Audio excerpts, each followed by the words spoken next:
Hello, everyone. In this episode of the podcast, I'm speaking with Robert Romanyshyn, and Robert is Emeritus Professor of Psychology at Pacifica Graduate Institute in the US. And today, Robert, we're talking about your book, Victor Frankenstein, The Monster and the Shadow of Technology, The Frankenstein Prophecies. So, Robert, welcome back. We had a chat some time ago, 2 or 3 months ago, I think.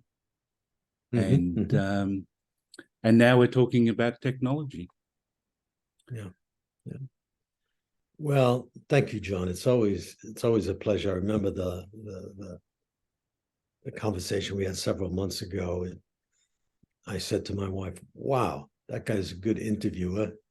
He knows when and how and what questions to just drop in at the right time." And I learned a lot. So these kinds of conversations, dialogue, are really important. And I valued the last one, and I look forward to this one. Yeah. And Robert, when I was going through things, I noticed that you'd written a book sometime, Technology as Symptoms. So you were onto this a kind of long time ago too, weren't you? And did that morph into Victor Frankenstein, or how did it come about? I guess that's one. That's a good way to look at it. I think the Frankenstein book is part of what I call the technology trilogy I've been working on. And the first book was the book that was published in 1989, and it's gone through 6 kind of reprintings, so it's had staying power. I never thought it would. It's not an easy book to read, but in that book, Technology as Symptom and Dream, I looked at what were the cultural and historical conditions that transformed the medieval worldview into the modern worldview. And that was the rise in the book of a certain way of seeing ourselves as a spectator behind a window, looking at the world now as a spectacle, and at the body on the other side over there as a specimen. So something happened around the late or middle 15th century, 1400s, where that kind of transformation of the world began. And that's what I try to trace out in the book, Technology as Symptom and Dream. And then the other point in that book is the title. I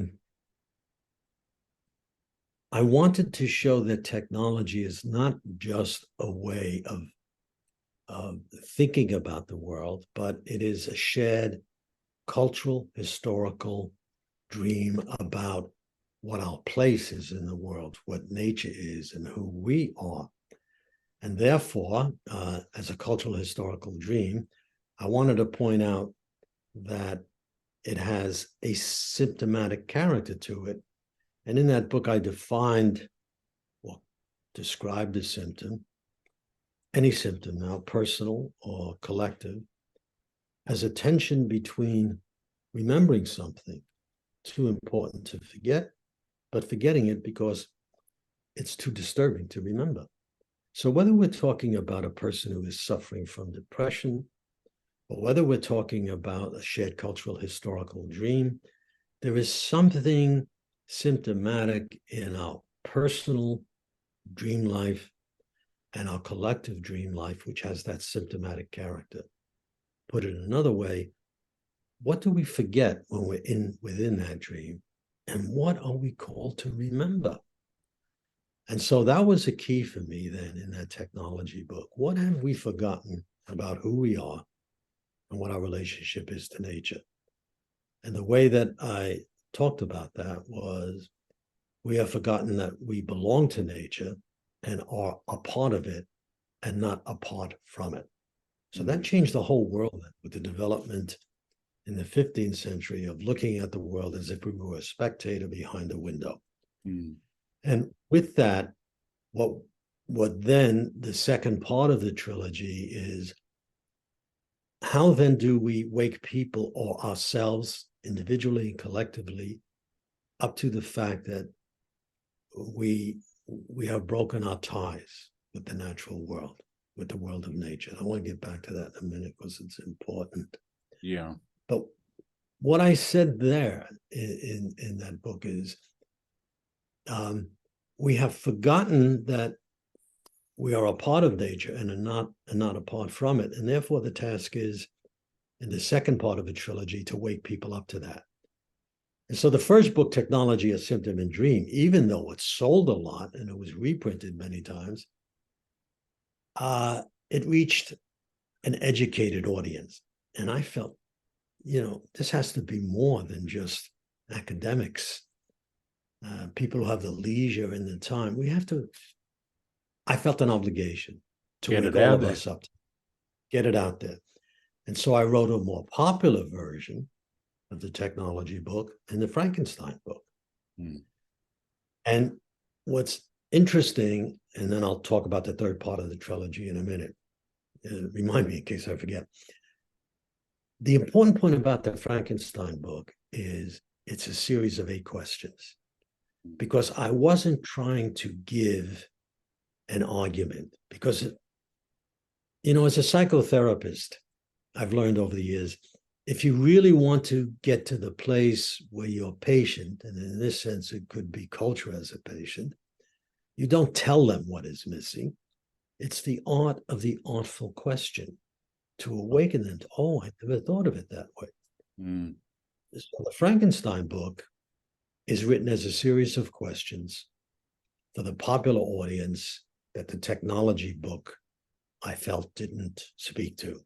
And then the third part of that trilogy is the questions, and it's questions. So it's like my Frankenstein book, I see as a kind of cultural, historical therapeutics. If you read it, the 8 questions say, oh, I never thought of it that way. For example, just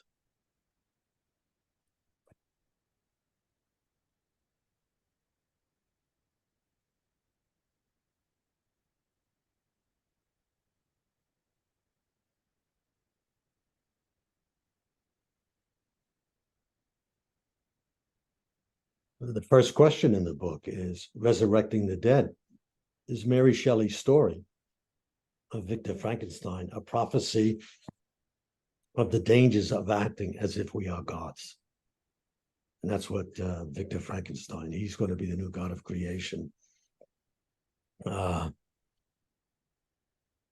Question 6, WWW, adrift in the digital world. Question, is Mary Shelley's story a prophecy of being homeless in a wired, webbed world? I mean, the sense of, where is our home? If you're living in the digital world, the way you spoke about Fremantle, and my question to you, we meet people and we say, who are you? Where are you from? But in the digital world, we've erased that boundary, that natural boundary of place, as well as the natural boundary of time.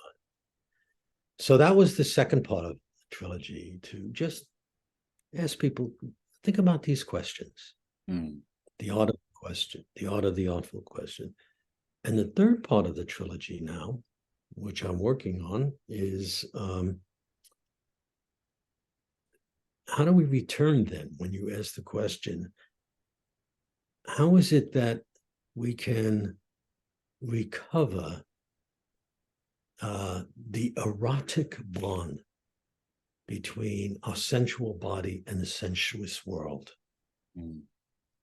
Because if you think about it, our bodies and the epiphanies of nature are like an erotic love affair.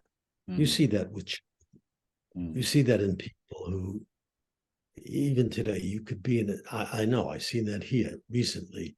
We had a media shower. I don't know if you had it where you were.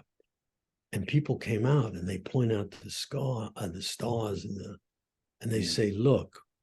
But you see that with even a child. When I would take my grandson for a walk, we'd be walking on the trail, and then all of a sudden the pointing finger. Look. You see that raises an interesting question, John, because is it that the world solicits us to point at it, or do we point at it because it makes that appeal to us? Well, it's not that either. There is this hunger, this carnal need to be part of nature again. So the third part of the trilogy is called what the hell did I call it now? It's Coming like the home. it's like the anima mundi in my language, Robert, too, isn't it? It's like the reconnecting with the soul of the world, which people are talking about. Yeah. I agree with that. I think that's the language behind it. But part of my training in phenomenology is to get away from big ideas as much as possible. And so I talk about reconnecting with the soul of the world in terms of in the new book, coming home to ourselves by coming back to the world. This is the one you're working on at the moment. Sorry, I'm butting in there for a second. Yeah. Okay. Yeah. It's also called How Did That Happen? Gathering the Harvest. And it's about coming home to ourselves by coming back to the world. But it really has to, the basic theme is to recover that intimate erotic dance that we are engaged in. Yeah. And I think a nice way to put it is is an artist that probably many people know, Paul Klee. And he wrote in his memoirs once, sometimes when I'm walking in the forest, I don't know if I'm looking at the trees or the trees are looking at me. Yeah. They impregnate me. But that's what happens. The splendor of the simple, the miracle in the mundane, the extraordinary in the ordinary. John, that's there for anybody if we take off our ideological glasses and just walk and wonder. Just take a walk. May I give you one example? Yes, please. Yeah. I can give you one as well. Okay, you go and then I'll go. Go ahead. Well, Robert, this is a little bit of an unofficial example, but I can remember as a 16 or 17-year-old, I only did it once. I took LSD and went and watched the sun come up. And I mean, that's something that happens every day, isn't it? But under the influence of a psychedelic, put it that way, just the power, the raw power and the eros of the world, the overwhelming eros.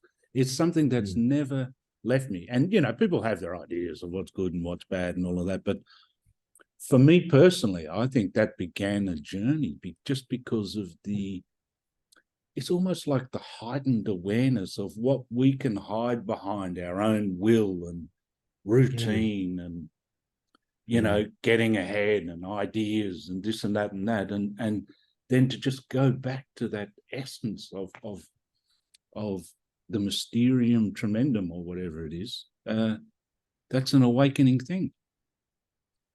It absolutely is. And I mean, I had similar experience once or twice, once taking mushrooms. Was that this week or was that No, it was about 10 years ago on a trek in the African bush. I had given some talks, and as a gift, they took me on a trek with a couple of other people through the African bush. And one night I was talking with the guide, and we had some mushrooms. But my point is that if you begin then to sort of let go and try to recover how we've been so distant from the world, just a very simple thing of attending to the epiphanies that are extraordinary even in the ordinary. And here's an example, simple example. Yeah. Every morning when I get up, usually an hour before my wife, I love that early morning, I sit in the garden. This is a simple example. Yeah. Splendor in the simple. And off to my left, I hear the syncopation of a bird. And the syncopation, it's rhythm. Mm. And its syncopation then becomes for me words. And I hear one bird in its syncopation, you know, the beats. Ba, ba, ba. What day is this? What day is this? What day is this? So those are the words that go with the beat. And it's like the score. And then about a quarter mile away, every morning when this happens, another bird answers, and its syncopation is, I don't know, I don't know, I don't know. And it's a beautiful harmony, and of which I'm a part, you know? So that kind of splendor you can recover by just taking a walk. Yeah. And noticing wind, for example. Now, right now in my garden, there's only a slight breeze. But when it's still, you have this tree, that bush, that and I got huge grounds with gardens, but they're all by themselves. The tree is there with the tree, the bush is there with the bush. And then the wind, which is invisible, is like the conductor who tunes the individual participants to a symphony. And the tree starts moving and the bush starts moving. And it's just beautiful. You know, to see that all. Robert, you could probably get citizenship in Australia if you wanted it, because you're starting to sound like an Australian Aboriginal now. But it's very true, isn't it? That it's that's been so lost and forgotten or left. You know, we've gone off that kind of thinking. Yeah. Robert, I wonder, can we come back to that? But can you get on to well, what is it? You know, let's get back to technology for 1 second, right? Before we go back to it. The monstrous shadow of technology, the Promethean myth. I mean, you know, this desire for immortality, this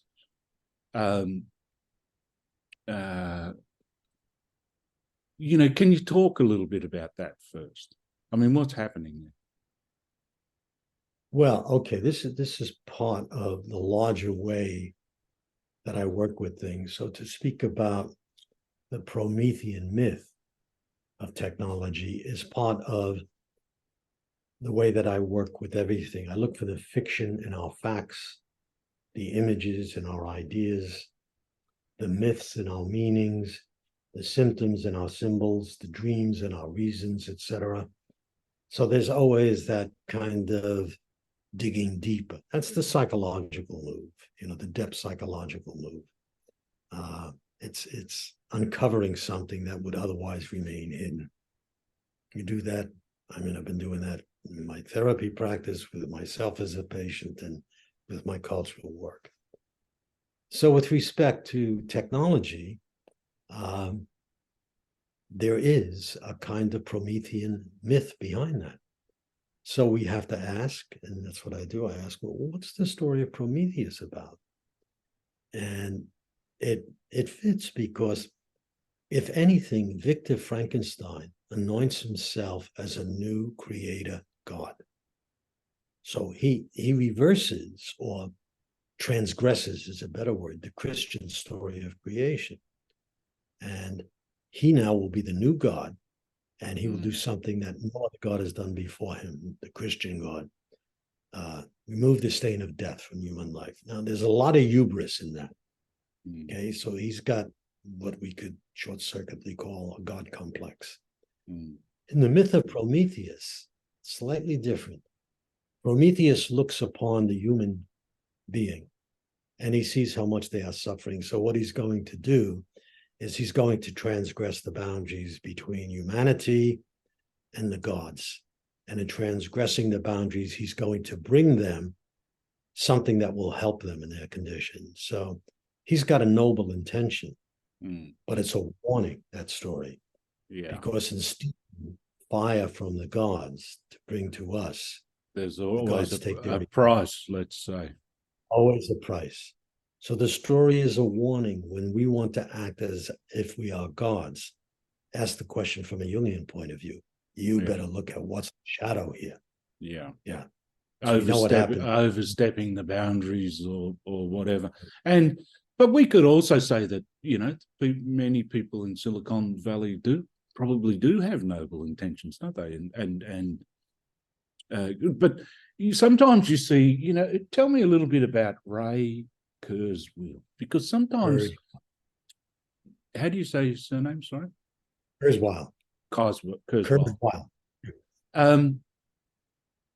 There's, for the lay observers, a tremendous kind of belief in immortality and living to a long, long time and getting chipped out and,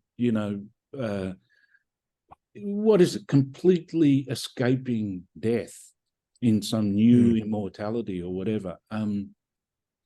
That's part of the gig sometimes, isn't it? Which is, it's quite unbelievable to hear in a way when you read about that. Well, it is, but I have to say that I saw an interview 2 days ago with Kurzweil, and I've been a little bit harsh in my criticism of him, because I found him to be a very humble man. Yeah. I don't agree with his position. Yeah. But what he is saying is that what holds us back from realizing not so much our immortality, but why we die is because of this, the flesh. And to the degree that we can transcend our biology, and what he means by that is to deal with knowledge as bits and bytes of information. So he's already changing what it means to know. That to the degree then that we can transcend our biology, we can then, and a couple of steps in between, we can become as close to God as is possible. Because then we will, this is the good part, download all of the information that we have gathered. And he says this will happen not before this date, but not after that date. So sometime in this century, we will download all the bits and bytes of information and put it into the universe and awaken its state of sleep. And then we will become as close to God as possible. So there is a God fantasy in there, but it has to do with, again, erasing the question of death. But it's a noble intention that he has, which is as per Victor Frankenstein. Yeah, he has a noble intention too. But I think the warning, and that's how I would go back to reading what Kurzweil is saying, is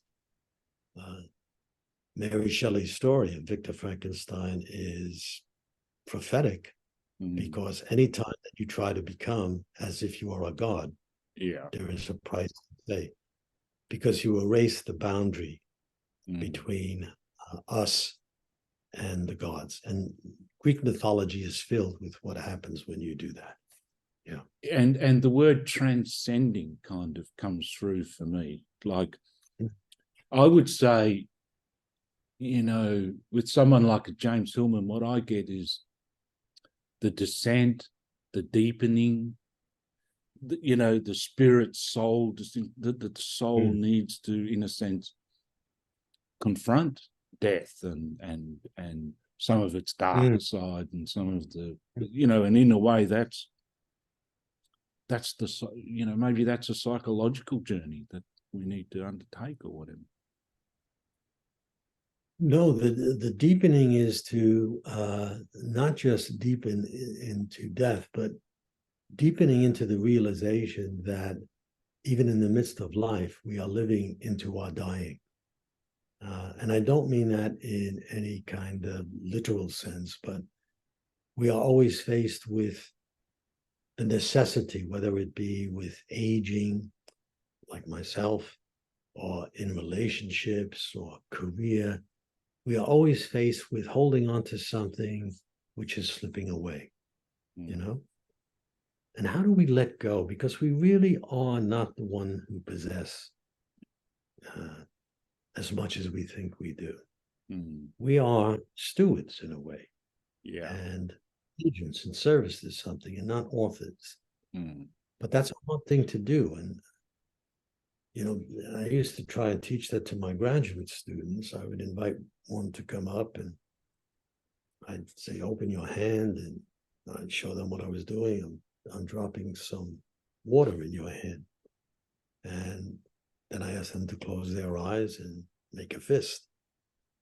And I said, "Now the water is everything in life that matters to you.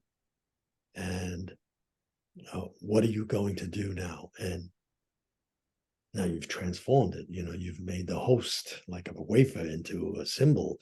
This is your life, and it's slipping away. And it's interesting what happens. So I say, give the response, open your eyes. And a lot squeeze harder. Let me hold on harder. This thing that I value, everything about me. And of course, it goes away faster. Some open their hands and feel a sense of, well, it is going, and I have to just mourn that. But once I got this response, person opened their hand and they threw it in my face.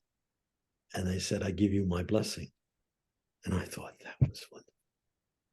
Because we share this thing about holding on by letting go. And I thought that was beautiful. Robert, just recently, I've come across someone from the Jung world I'd never come across before, Rosemary Gordon. But she has a book, Dying and Creating. But I think there's another thing to this, is that, you know, her idea is that it's through, you know, that these two go together.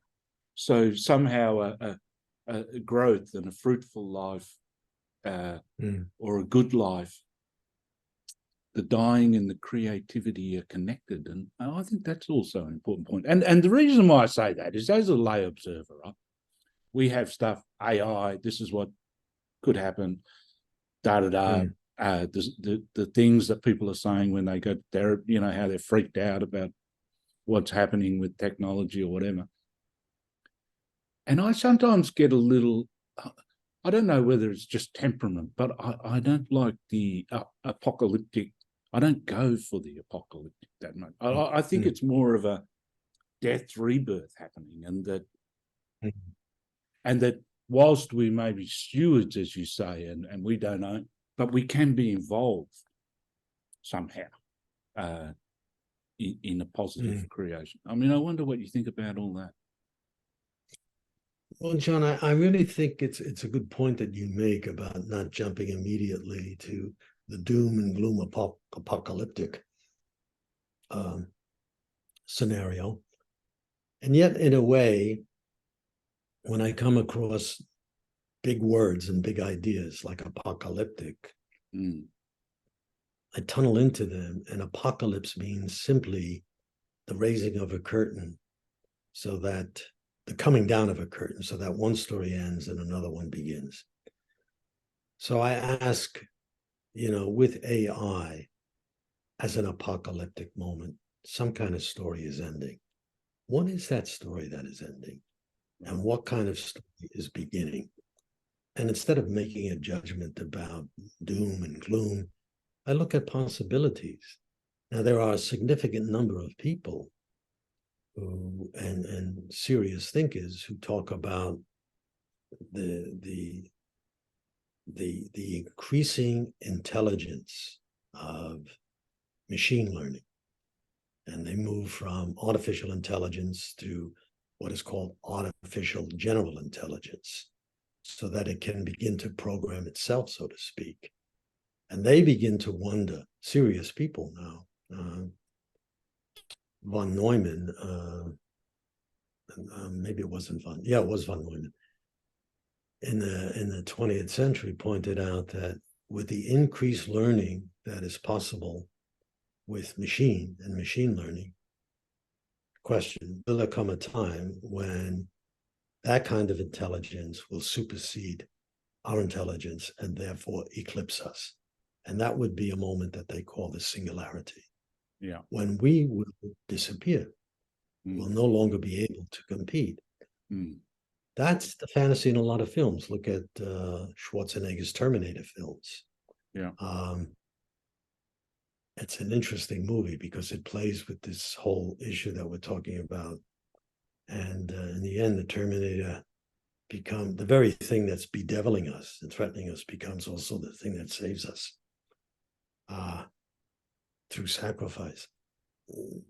So I don't want to jump too quickly to this doom and gloom thing, but I think it's a serious question, whether from the large perspective of time, our time on the world stage is coming to an end. Maybe that's part of the evolutionary process.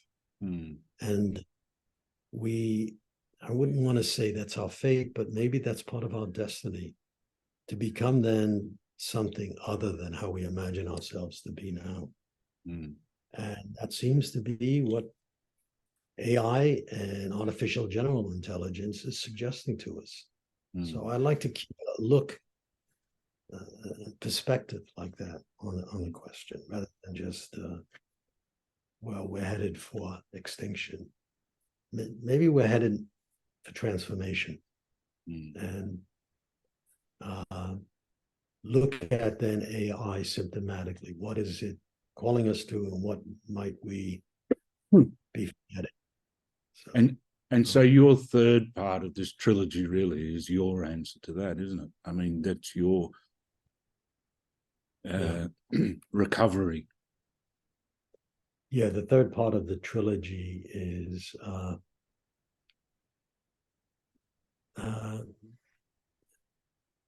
working title is how did that happen? Gathering the harvest. And the question is to reconnect through simple vignettes, simple stories, like I mentioned about the wind, or seeing the splendor in the simple, or hearing the chorus of birds singing. Just noticing the extraordinary in the ordinary, and noticing what images come with that and what feelings. And I think there's something important in that, because what it awakens in me, and I've seen this with patients. In fact, I'm doing a podcast, or I don't know, a Zoom with somebody who asked me to do something about depression, overcoming depression. I said, no, you don't overcome depression. Depression is about an unlived life and what you're leaving behind. And so there's a kind of collective melancholy going on. And melancholy is the beginning of asking, what is being transformed? How do we deal with that? And what are the images and the feelings? So melancholy takes us down into where we can ask about what the transformation is and how we deal with what is being left behind. So we can ask deep things of ourselves, and perhaps things we wouldn't have asked if everything was kind of, what's the word? Yeah. Hunky-dory, if the official story was all fully intact. Right. Yeah. Melancholy is the beginning of wisdom, I think. Yeah. Maybe a bit of Saturnian wisdom too, sometimes. I think it's like, it's what you tried to keep away from when you were young. That's true. There's a program for life. You know, when you're young, you're not going to get many dates if you're walking around in a melancholy mood as a 16-year-old. So it depends on. Oh, you might if you're a goth. If you're a goth, that is true. But there is something important about melancholy, because there is a kind of poetic wisdom in it.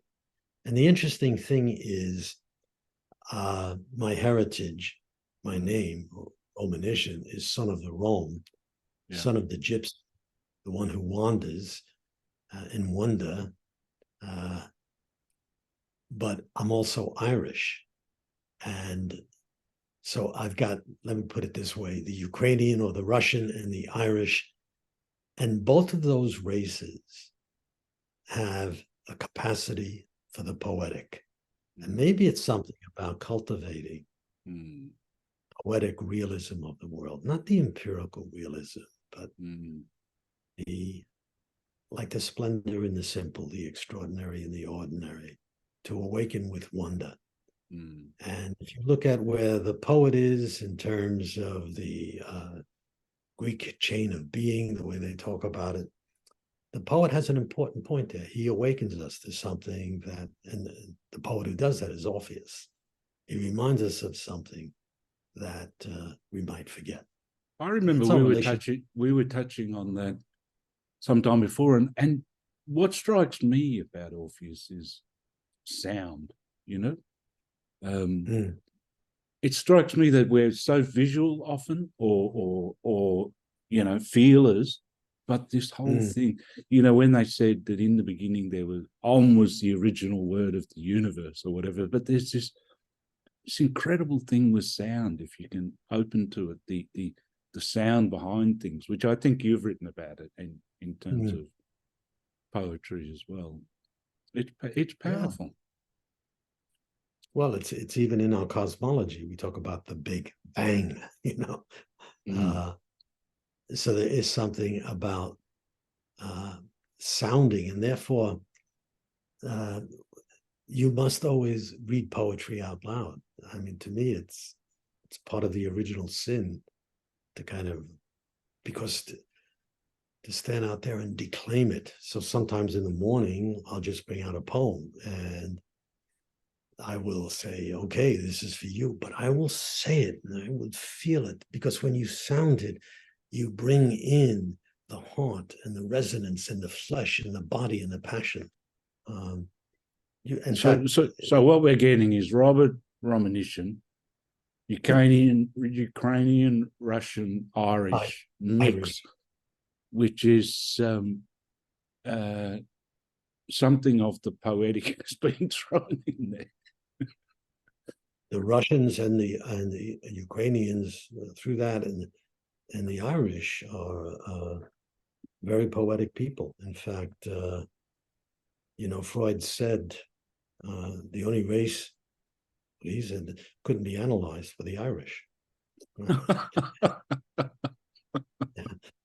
Didn't say the Russians, but there is a poetic realism in the world that is not about facts or ideas, but we live in a different space then.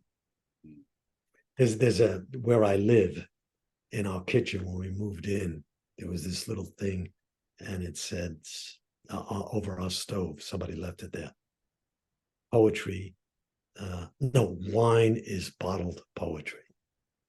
Wine is bottled poetry. Yeah. And someone else said, I think it was Novalis, poetry heals the wounds of reason. Oh, that's a good quote. Yeah. Right. Yeah, Robert, and just, Robert, I mean, maybe we're kind of getting towards the time, but I wonder whether you could, what have we got? We've got competing visions in the world too, haven't we? And the Promethean myth, let's say, it's got a church in Silicon Valley or something like that, and there's that in the world. And then we've got this kind of cultural war with different ideologies. And I'm trying to, I'd mentioned to you a little bit before, but why study myth? If we're talking about the poetic, what's the difference between myth and ideology? What do you think about that? Why go to this trouble to study Greek myth or Irish myth or Norse myth or whatever? Well, that's a key question, because myth is not about facts or ideas. but it's about encompassing a worldview within a story. So it's a narrative. And in the myths that we make, like, technology is a myth. When you say that, you're not saying it's not real. You're saying that you are encompassed in a dream that is larger than what your reason comprehends. So to look at the myth then is to look at its archetypal power of the dream that we're caught in, not something that is just what our ego conscious mind can do. It's the story that we are within which we are embedded. And that means we live it out, if I use the term, unconsciously, or I would say without awareness. But that requires then that the task is to make conscious as much as possible the myths by which we live. Right. Because then we know that myth then encompasses large aspects of how we see ourselves, how we see the body, how we see others. But once we become aware of it, we can then see that myth offers a story, but it is a story, a perspective, rather than an ideology. And they're different stories. And in a way, in my world, polytheism is to say, well, they're all legitimate in their own way, like Hermes or Dion or Athena. They all got a certain legitimate view. Yeah, they do. That means that each myth contains something that awakens the latent tendencies or possibilities at the archetypal level of soul making. It's not just one myth that does that, but many. The myths of descent, the myths of challenging the gods. So the more myths in our toolbox. Yeah, the more we've got in our toolbox, the more we can imagine as if, like we're living as if, So it's kind of like, I don't know, in my language, to fall into an ism is to fall into one, maybe. To fall into an ideology is to fall into one as if it is the right, And to forget the as if. Because once you bring in the as if, then you already bring in, well, as if it were the ideology, but that as if kind of says, well, I really know, it's not the one truth. So to the degree that one is able to always step back and look at whatever you believe about yourself, about culture, if you can say as if that were the truth. Because once you put that as if, it's like a break. It says, oh, well, as if, that doesn't mean it is. It is a possibility. And that to me is, for me, what I've seen in my own life, being in therapy, what I've seen through my dreams, what I've seen in working with patients, is cultivating what our beliefs are through as if, as a possibility of possibility, and living then always within that context. This thing is the possibility of a possibility, but like with every dream. So you count that dream as a possibility, but it is a possibility which opens up to other possibilities. So the devil is in the literalism, the ism, taking things as fixed. And that's why alchemy is important, because it's things that get coagulated have to also be dissolved. Yeah. By letting go. Somebody once asked, they said, well, Professor Romanyshyn, you talk about that and it's, you're a magician with words, but what do you believe in? And the person was adamant, God damn it, what do you believe in? And I said, that's a good question. So he said, well, what's your answer? And I said, you're not going to like it. He'd say, I want to hear it. And I said, I believe in making believe that I believe. Did he respond well to that answer, Robert? I think he walked out. I don't know. I believe in making believe that I believe. I also think you're bringing some of the, poetry to to bear, and talking about it on a really kind of, getting up in the morning and hearing the bird, what I mean? Like it's bringing it to yeah. to a level in our life. Before I had my accident, it's about 30-minute walk from our home here in Brugerol up to this church in the next village. And I would do that quite often, not because it was a church, but because it was a good walk. And then the church was like a sanctuary of where something, the smell or a wisp of the sacred was present. And it was like a journey, really, to deepen into myself. Because that's the other issue. To the degree that we think we are gods, we have lost the sense of the sacred. And that's the real danger. Where are the gods now? And I don't mean any particular kind of whether they're Greek gods, but where is the sense of something sacred that is lost on us, sacred, and frames us and gives us a frame? Yeah. That encompasses us. Yeah. That's lovely. That might be a great place to stop, Robert. And I want to thank you very much. And I know you had a little bit of a car accident later, so I want to thank you for talking and speaking and giving your time and sharing. My pleasure, always, John. Thank you. Yes, thank you very much.